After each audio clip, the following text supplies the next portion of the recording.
Yes, welcome on Facebook. Good morning. And again, welcome on LinkedIn. Hello, good morning.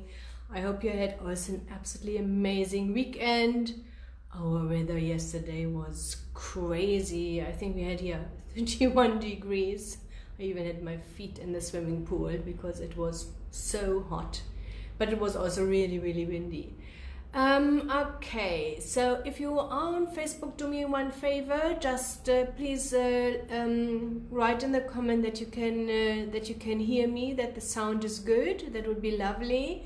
And if you're on LinkedIn, you also can write comments. I'm definitely able to see them, and if you have any questions in between, I will definitely answer them. So yes, just feel free to write some comments in Facebook or in LinkedIn, and I will answer. I usually always assume that everybody knows me, so only in between. Okay, I see there's a heart up. Great. Okay, so I assume everybody knows me, but so once in a while I always quickly talk about me, who I am, why can I share this information with you. My name is Dagmar Breiling-Marais. I am a funding strategist. Sean can hear me, lovely. Okay, great. Also on LinkedIn, that's working. I'm happy to see that. And started Funding Connection, this company, I think 8 years ago or 7 years ago. I assisted companies also in Germany to apply for loans and grants, drafted business plans there. And when I came into this country, lots of people said, oh, you know that, how to do that, please help me. So this is how I got into this industry. At the moment we have here 12 people working for me. That's a team of business plan writers, researchers, designers. We have an applications department, and of course also a few people really here for admin, for first contacts, because my approach is always like this. I like to share information because that's something what I can see here in South Africa, what's really, really missing. There are so many funds out there, it's absolutely amazing, but nobody knows where to apply. Either way, they don't even know that they can apply, people just apply everywhere, wasting their resources and their effort instead of first figuring out which fund do you really qualify for, and then make sure your whole venture fits into these qualifying criteria. Okay, big part of it is always, of course, the business plan, and a part of a business plan is always the financial forecast. And you need a financial forecast. I had lots of discussions. If you want to apply also for funding for an existing company, or if you want to apply for funding for a company you may want to buy. Okay, Wusila says also on Facebook, the sound is good. Thanks very much for letting me know. So you need a financial forecast. And one thing is I saw really on a daily basis a couple of business plans and still see them, but now I have a team who usually goes through it first. Only if they have some questions, then they come to me. And people just assume having, I don't know, 10 million rand sales a year, 100 million rand sales a year. And when I then asked them and said, okay, so that's great, but how many units are you selling? Okay, and what is the price for the unit? And if you don't know that, how can you come up with 10 million, 100 million rand sales a year? That's absolutely, it will be really challenging for a financier to understand that. So if you want to do your financial forecast on your own, break it down this small. You need to know exactly how many people you need. Okay, and then you make a list. Okay, so I don't know, some managers, then a sales department, then you maybe need some people in the production, then of course you also need some admin staff, and then you write down, okay, so I assume according to there are always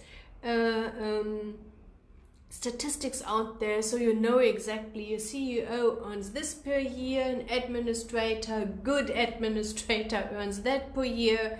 Because if you want to start your business and you start with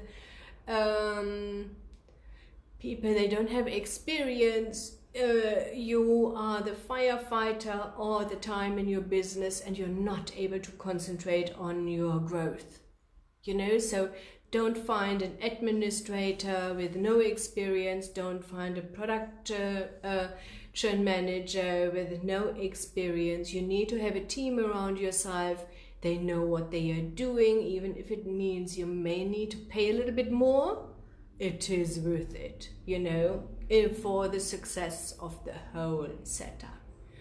So, and then you have a list and say, okay, so I assume production manager earns 100,000 per year and admin earns 70,000 per year.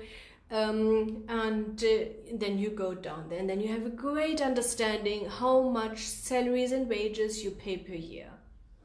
I've seen business plans where in the description it says, this is job creation, we will have 100 people working for us.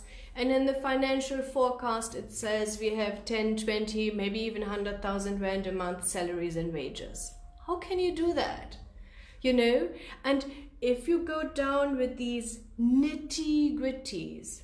Good morning, Zama. Thanks for watching. There's somebody else. Oh, my eyes this morning are so tired. Let me quickly see.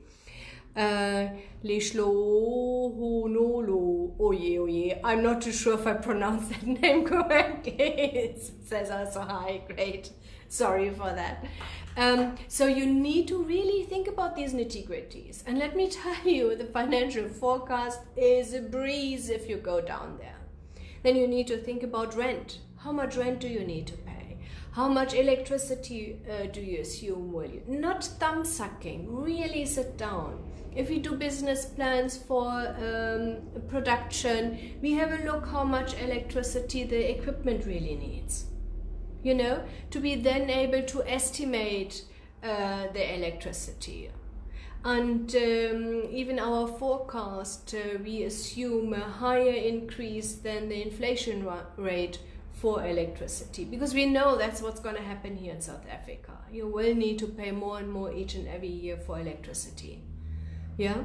So, and if you go really into these nitty-gritties, really sit down and think about how much do you need to pay for this, how much will it cost me this, even equipment. I see people just say, I assume 5 million. How can you do that? You need to really go out there, get some quotes. I'm not too sure about you, but if I buy a little bit more expensive equipment, even like a cell phone, a computer, or a car, I'm not buying the first best. I do my research, you know, and if you buy equipment, you do your research, you have a couple of quotes, you figure out, okay, what about maintenance? Worst case scenario, what happens if my machine, if I need a spare part because it's broken? Can I get it? Does somebody needs to fly in from China? And at the moment, you know, nobody can fly in any case. Are there people here in South Africa to be able to repair?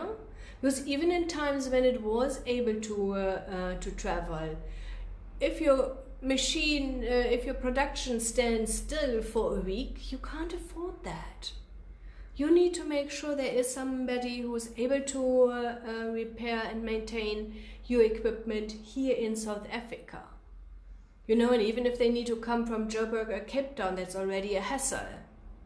Because that's number one, it's expensive, and number two, it can take 1 to 3 days, depending on also how busy they are.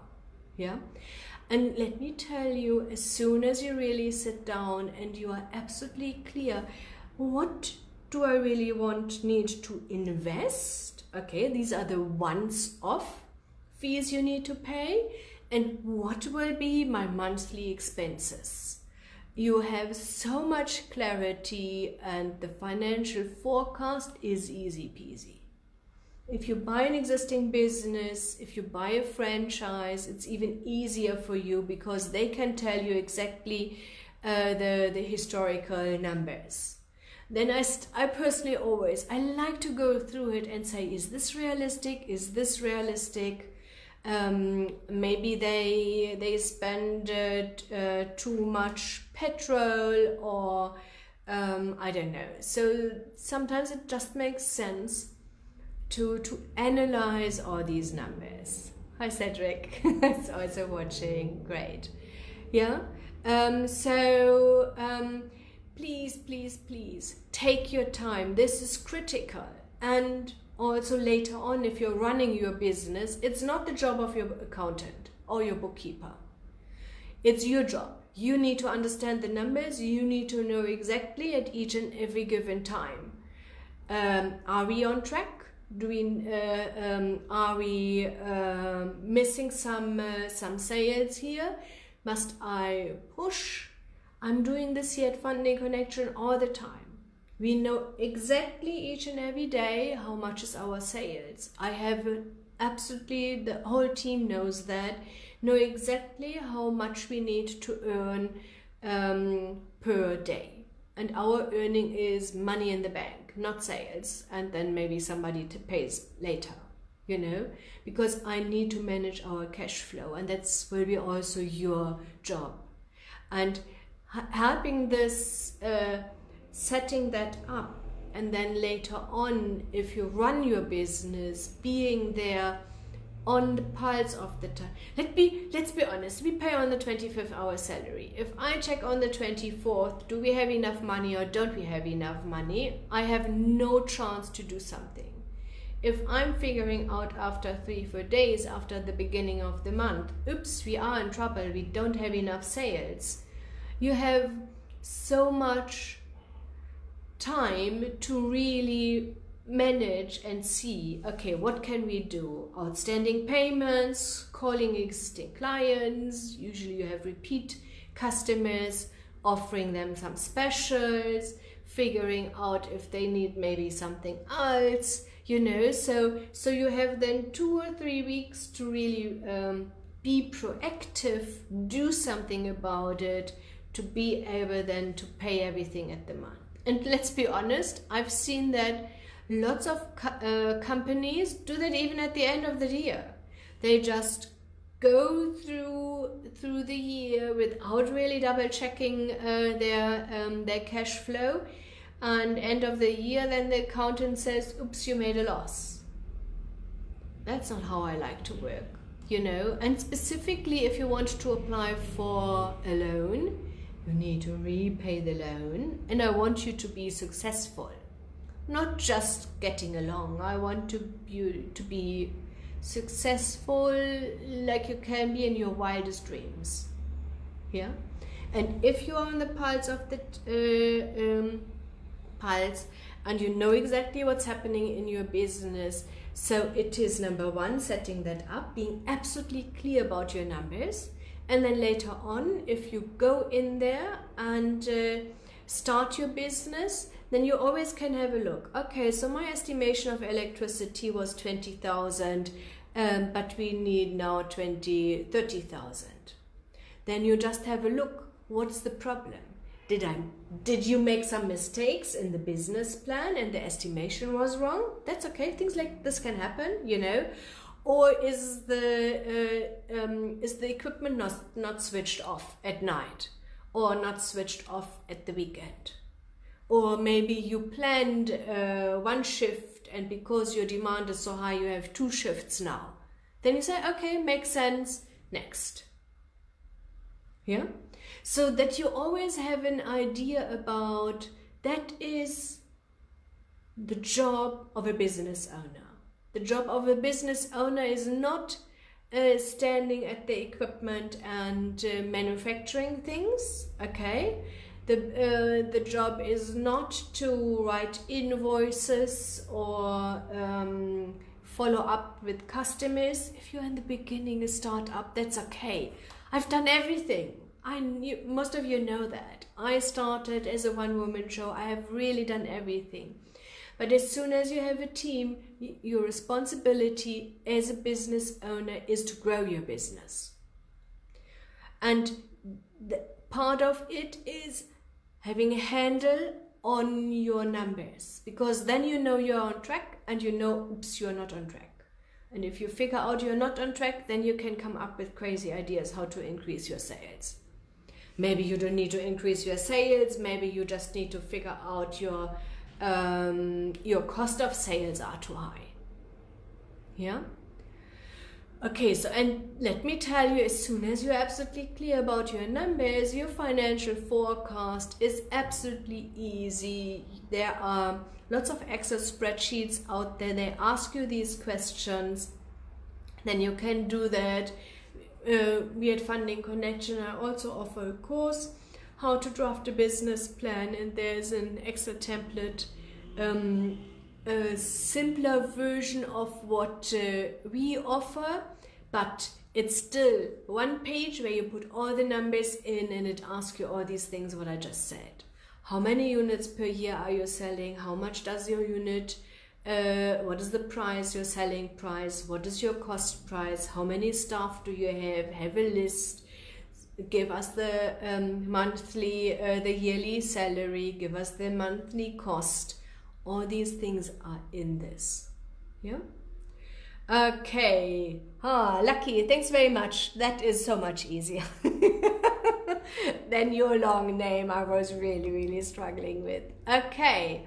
So, if you need some help only with the financial forecast, we are definitely there to be able and assist you. Like usual, Brent is on the other side. If you're on Facebook, okay, you can just contact him via Facebook Messenger, easy peasy.